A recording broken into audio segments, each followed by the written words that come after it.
Good morning students. आज हम जानेंगे इरविन चारगाफ रूल। इसके पहले अपन को पता हो गया कि डीएनए का द्विकुंडलित मॉडल जो है ना, डबल हेलिकल मॉडल जो है, वाटसन एंड क्रिक ने 1953 में दिया है ना। 1869 में ही फ्रेडरिक मेस्चर ने ये बता दिया था कि डीएनए एसिडिक नेचर का है और ये न्यूक्लियस के अंदर पाया जाता है, और उन्होंने इसको न्यूक्लियन नाम दिया था। इसके बाद विल्किंस एंड कौन है, फ्रैंकलिन ने डीएनए डिफ्रैक्शन के थ्रू ये पता लगा दिया था कि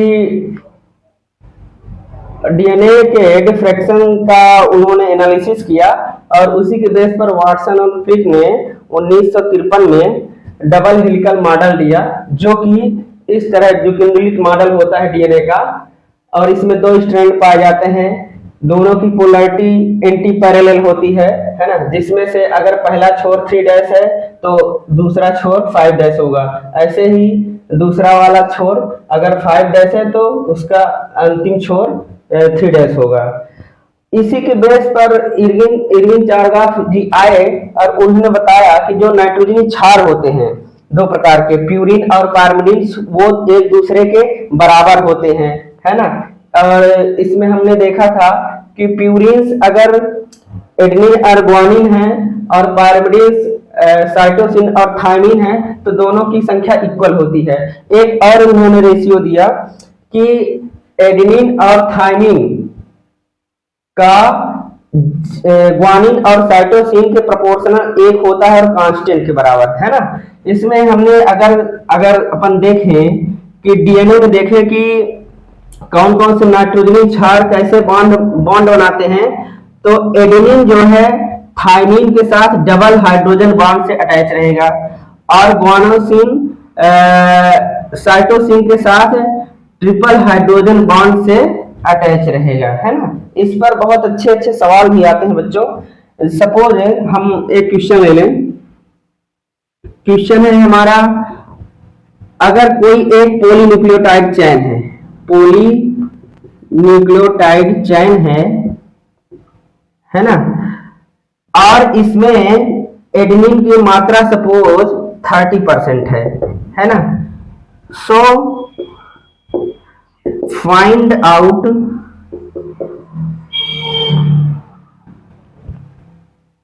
the percentage of remaining nitrogenous bases, है ना।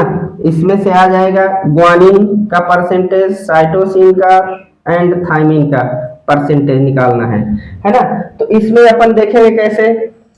हम ये जान गए हैं इरविन चारगाफ रूल से कि प्यूरिन्स हमेशा पायरिमिडिन्स के साथ मतलब बराबर होते हैं, और यहाँ पर जो बॉन्ड बने हैं वो एडेनिन का थायमिन के साथ है ना।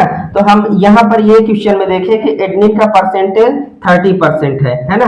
एडेनिन का अगर इसमें सॉल्यूशन हम देखें तो एडेनिन अगर थायमिन के साथ बॉन्ड बनाता है and if the percentage of adenine is 30%, so we can calculate obviously by this rule कि थायमिन भी 30% होगा, क्योंकि इसके साथ इसकी मात्रा बराबर होगी और वो डबल बॉन्ड के साथ जुड़ा है ना।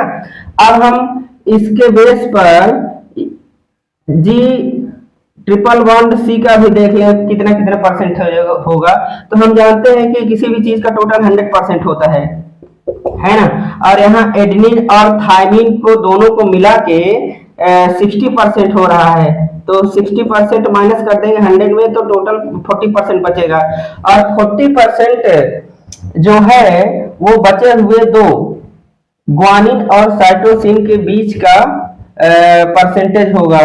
तो इसमें से इसको डिवाइड कर देंगे 2 से, तो 20% इनकी भी मात्रा हो जाएगी, किसकी, ग्वानिन और साइटोसिन की। तो इससे हमको पता चल गया कि थायमिन का परसेंटेज 30 होगा, ग्वानोसिन का 20 होगा और साइटोसिन का 20% होगा, है ना। ये तो परसेंटेज बेस पर क्वेश्चन हुआ। एक और आ सकता है मात्रा के आधार पर, है ना, कि किसी पॉलीन्यूक्लियोटाइड चेन में, है ना, अगर टोटल नाइट्रोजनस पेयर कितने हैं, अगर कोई पॉलीन्यूक्लियोटाइड चेन है उसमें टोटल पॉलीन्यूक्लियोटाइड, है ना, टोटल इसको अपन देख लें, टोटल पॉलीन्यूक्लियोटाइड कितने हैं, सपोज 400 हैं, है ना। और इसमें दिया है कि ग्वानोसिन का की जो संख्या है वो कितना है, मान लीजिए 60 है ना। तो हमको एडेनिन, थाइमिन और बचे हुए साइटोसिन का परसेंटेज निकालना है, वो संख्या निकालनी है ना। तो कैसे निकालेंगे, अब इसमें भी देख लें अपन कि अगर एक ग्वानोसिन की मात्रा दी गई है 60, तो हम जानते हैं कि guanosine triple hydrogen bond cytosine के साथ बंध बनाता है ना। तो अगर ग्वानोसिन की मात्रा 60 है, 60 नाइट्रोजन क्षार का युग्म, तो इसकी भी, साइटोसिन की भी 60 होगी, है ना। और टोटल हमको दिया गया है 400, तो इन दोनों को अगर योग करें, सम करें, तो 60 + 60 120 होता है ना। इसमें से माइनस कर दें इसको, तो कितना आएगा, 280 आता है। तो ये बचे हुए एडेनिन और थाइमिन का योग होगा, है ना। तो इसको अपन अगर 2 से डिवाइड कर दें, 280 को 2 से, तो कितना होगा, 2 1 जा 2, 2 1 जा 2, 2 4 जा 8 और यहाँ पर 0, यानी कि एडेनिन यहाँ पर 140 होगा और थाइमिन भी 140 होगा, है ना। इस तरह हमको साइटोसिन, एडेनिन और थाइमिन का की मात्रा निकल आई, है ना। तो ये रहा इरविन चारगाफ रूल। बहुत ही अच्छे सवाल आते हैं इसमें से, हमको यही जानने की जरूरत है कि इसमें उन्होंने कहा कि प्यूरिन पायरिमिडिन से हमेशा समान होता है, और एडेनिन, थाइमिन और जी मतलब ग्वानोसिन और साइटोसिन का रेशियो जो होता है, एक होता है, ये कांस्टेंट के बराबर होता है ना।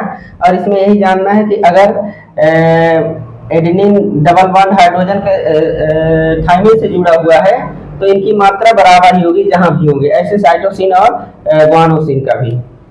चलिए आज की वीडियो में इतना ही, थैंक यू। अगर आपको ये वीडियो पसंद आई तो लाइक करें, सब्सक्राइब करें और कमेंट भी करें। Thank you.